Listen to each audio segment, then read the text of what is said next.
Case है। मेरा case basically बुनियादी ये है कि मैंने 20 साल पाकिस्तान में टैक्स रिटर्न फाइल की 1981 टू 2001। मैंने कभी ज़िंदगी में 20 मिनट टैक्स रिटर्न फाइल करने में डिले नहीं की, मोर देन 40 ईयर्स। तो ये अनफॉर्चुनेट है कि हमारे मुल्क में इंतकाम इस हद तक भी जा सकता है कि आपके ख़िलाफ़ ऐसी चीज़ हो सकती है, एक बदतरीन जो मुजरम है वो खुला फिर सकता है, और जो बदतरीन और जो एक नेक या सही इंसान है उसको तकलीफ़ बर्दाश्त करनी पड़ती है, और हमारी वो मिसालें हैं। दूसरी, मैं ब्रीफली आपको ये कहूँगा कि यही केस जो है, आपको याद होगा कि इमरान खान की हुकूमत में कोई दिन ऐसा नहीं जाता था कि इनका कोई ना कोई वज़ीर या मशीर आके टीवी में बड़े बड़े बुलंद दावे करते थे कि हम इंटरपोल के ज़रिए इसहाक डार को वापस ला रहे हैं, 2 हफ्ते में ला रहे हैं, 2 महीने में। किधर है वो? क्योंकि यही केस वहाँ गया, मैंने वो रिटर्न सारी वहाँ प्रूफ भेज दिए, उन्होंने इमरान खान की हुकूमत के मुंह पे तमाशा मारा और मुझे वापस भेजा कि आपके खिलाफ कुछ नहीं है। ये भी लिखा कि जितने हमारे मेंबर्स इंटरपोल के दुनिया में, हमने उनको लिखा है कि पाकिस्तान इमरान खान की हुकूमत के कहने पे जो उनके इमिग्रेशन सिस्टम में मेरे खिलाफ जो डाला गया उसको डिलीट करें और कंप्लाइंस दें। एक और आपको चीज़ बता के फिर मैं इजाज़त लूँगा। आपको याद है कि एक चैनल ने, और मैं समझता हूँ मैं लकी था, उसने यही जो खराफात थी और झूठ था, मैं हमेशा एक्सप्लेन करता हूँ, भाई मैंने कभी 20 मिनट टैक्स रिटर्न डिले नहीं की। मैं ओवर 40 साल से ज़्यादा, यानी 2017 में भी 34 साल से ज़्यादा मैं टैक्स कंसिस्टेंट टैक्स पेयर था, कोई एक साल मिसिंग नहीं था। और ये जो लिखा 1981 टू 2001, जिसमें मैं वज़ीर भी था, मैं पार्लियामेंटेरियन भी था, मैं लीडर ऑफ द अपोजिशन बाद में बना, वो पीरियड था, लेकिन मैंने कभी अल्हम्दुलिल्लाह किसी कैपेसिटी में अपनी टैक्स रिटर्न जो है वो डिले नहीं की। तो मैंने उस चैनल ने, उसकी बदकिस्मती पाकिस्तानी चैनल ने वहाँ वो एयर कर दी ये सारी चीज़ें। मैं उनको हाई कोर्ट यूके में लेके गया, उन्होंने माफ़ी मांगी, यहाँ उनका पड़ा हुआ है, मौजूद है, मैं नाम नहीं लेता उनका।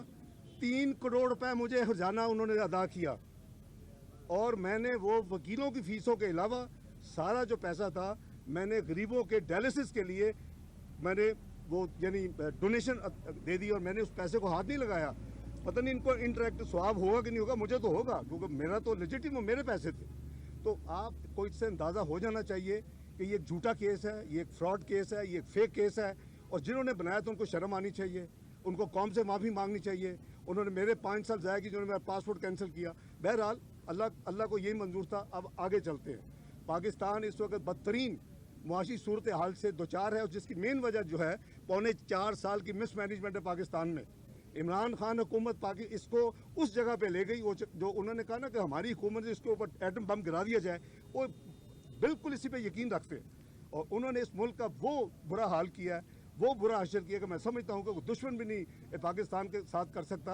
हमारे दुश्मनों को कुछ करने की ज़रूरत नहीं है। अब इंशाअल्लाह पाकिस्तान में मुस्लिम लीग नून ने मियां नवाज शरीफ की क़यादत में माजी में अल्लाह के फजल करम से 98-99 के जो मुआशी धमाके थे उसमें निकाला, और कोई पाकिस्तान में किसी चीज़ की कमी नहीं आई, किसी चीज़ की लाइन नहीं लगी। आपको याद होगा 2013 में, आपको याद होगा Pakistan macro economic unstable country declare हुआ था, और उस वक़्त ये कोशिश थी कि हम 20-30 नहीं, बहुत जल्दी हम 5-4 साल बचा लें।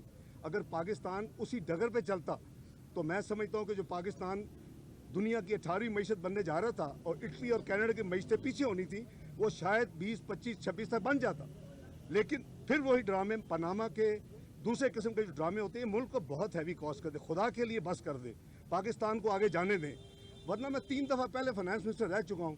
मुझे जब चौथी दफ़ा ऑफर किया कि मैं आऊँ, मैं फाइनेंस मिनिस्ट्री संभालूँ, तो मेरे ऊपर को नए सुरखाब के पानी लग जाए। अल्लाह का शुक्र है, अल्लाह का जितना मैं शुक्र अदा करूँ कम है कि चौथी दफ़ा मुझे ये अल्लाह ताला ने अपने अवाम की, अपनी मखलूक की खिदमत के लिए चुना है। और मुस्लिम लीग नून की क़यादत ने, मियां नवाज शरीफ ने, मियां शहबाज शरीफ ने मुझे ये ऑफ़र किया कि आप आएँ और आप इस जिम्मेदारी को संभालें। आप दुआ करें कि हम सब का मुल्क है, हम सब की ये जिम्मेदारी है कि हम मुल्क की मफाद के खिलाफ बिल्कुल काम ना करें। हम जो भी हो, जितनी सियासत को दबा दें, इसको दफन कर दें जो घटिया सियासत है।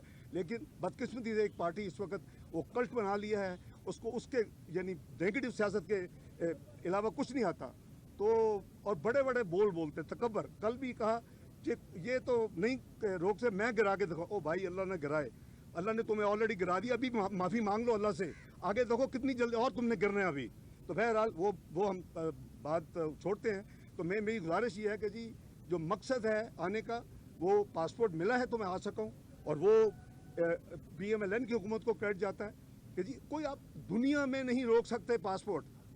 माने का गांधी का इंटरनेशनल कोर्ट होता है, ह्यूमन राइट्स की खिलाफ वर्जी है कि अगर किसी का पासपोर्ट आप इससे बेसिक राइट टू ट्रैवल। तो ये सारा इलीगल काम होते रहे हैं। पहले फेक केस बनाया, फिर मेरा पासपोर्ट कैंसिल कर दिया। वैसे कहते थे आए, लेकिन पासपोर्ट नहीं देना। भाई मैं किसी आपके पासपोर्ट में आऊँ। बहरहाल अल्लाह का शुक्र है, अल्लाह ने मुझे, मैं जितना शुक्र अदा करूँ कम है कि मैं अपने मुल्क में वापस आया हूँ। और ये फॉर्मेलिटी जो थी, ये केस जैसे मैंने कहा फेक केस है, ये 10 मिनट का केस है, इसको हवा में उड़ जाना चाहिए था अब तक। बहरहाल इंशाल्लाह उसका भी हर चीज़ का अल्लाह ताला की तरफ से वक्त मुकर्रर है, इंशाल्लाह बड़ी जल्दी।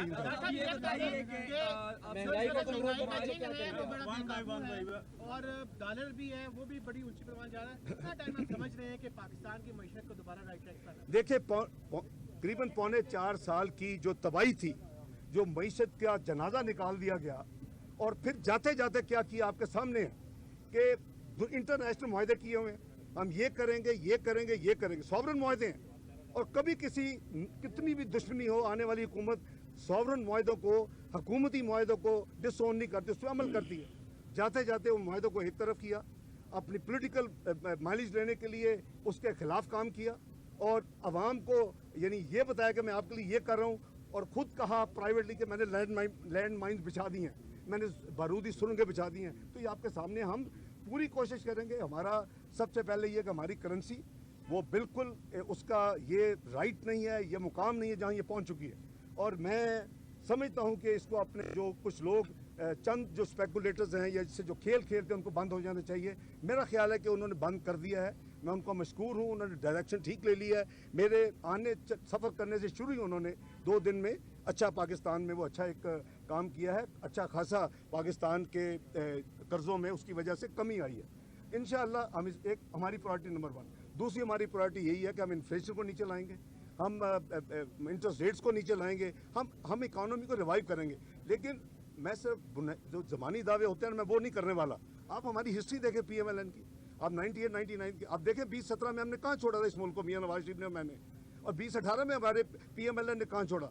यानी लोएस्ट हमने इन्फ्लेशन 4% आपको दी, 2% फूड इन्फ्लेशन दी, उसके बाद आपको हाईएस्ट ग्रोथ दी 6.3%, आपको हाईएस्ट रिजर्व दिए, स्टेबल रुपया दिया 4 साल 104 रुपये 50 पैसे पे।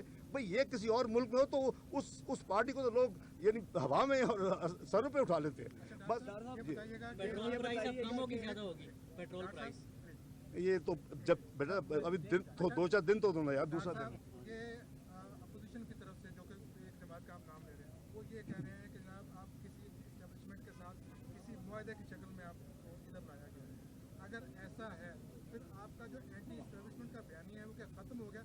और दूसरा कि आपने कहा कि मुल्क को चलने लिया जाए, तो ये पैगाम आपने सियासी जमातों से दिया है या किसी और को दिया? मैं देखिए, जहाँ तक आपका भाई पहला सवाल है ना, वो ना हम डील में बिलीव करते हैं, डील करने वाले आपको पता है, और ना ही किसी किस्म की अरेंजमेंट में बिलीव करते हैं। वो बताएं कि RTS कैसे बंद हुआ था, वो बताएं कि इलेक्शन चोरी कैसे हुआ था, वो बताएं कि इलेक्शन हाईजैक करके कैसे लाया गया था। ये बदकिस्मती है कि पाकिस्तान के यानी करीबन 5 साल, कीमती 5 साल ज़ाया हो चुके हैं, और पाकिस्तान करीबन 30 साल पीछे जा चुका है।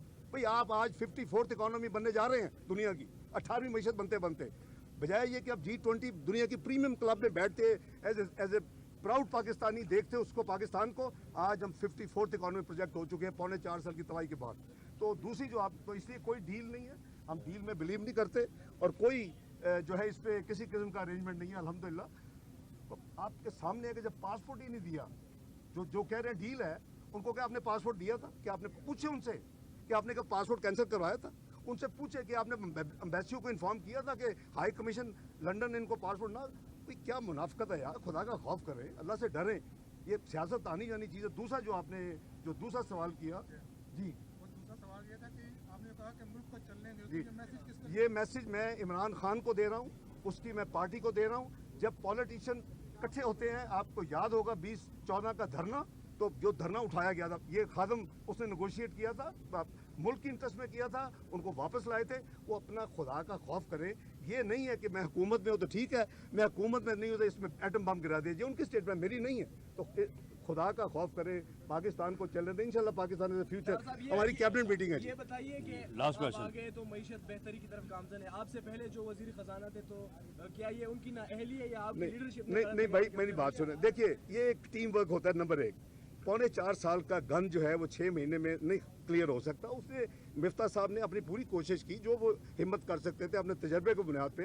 वो मेरे साथ, जब मैं फाइनेंस मिनिस्टर था, पहले इन्वेस्टमेंट बोर्ड में उसके हेड थे, उसके बाद प्राइवेटाइजेशन कमीशन में जब मोहम्मद जुबैर साहब गवर्नर सिंध बन गए, तो वो हमारी टीम का हिस्सा थे और हिस्सा हैं।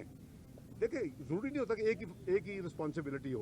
तो उन्होंने अपनी पूरी कोशिश की है, जो कुछ वो कर सके हैं। उसका ये है कि पाकिस्तान डिफ़ॉल्ट से, अल्लाह के फल से दूर हो गया है और हम इसको मज़ीद बिल्ड करेंगे। तो ये एक कंसिस्टेंट एफर्ट है, इंशाल्लाह उसमें कामयाब। बहुत शुक्रिया।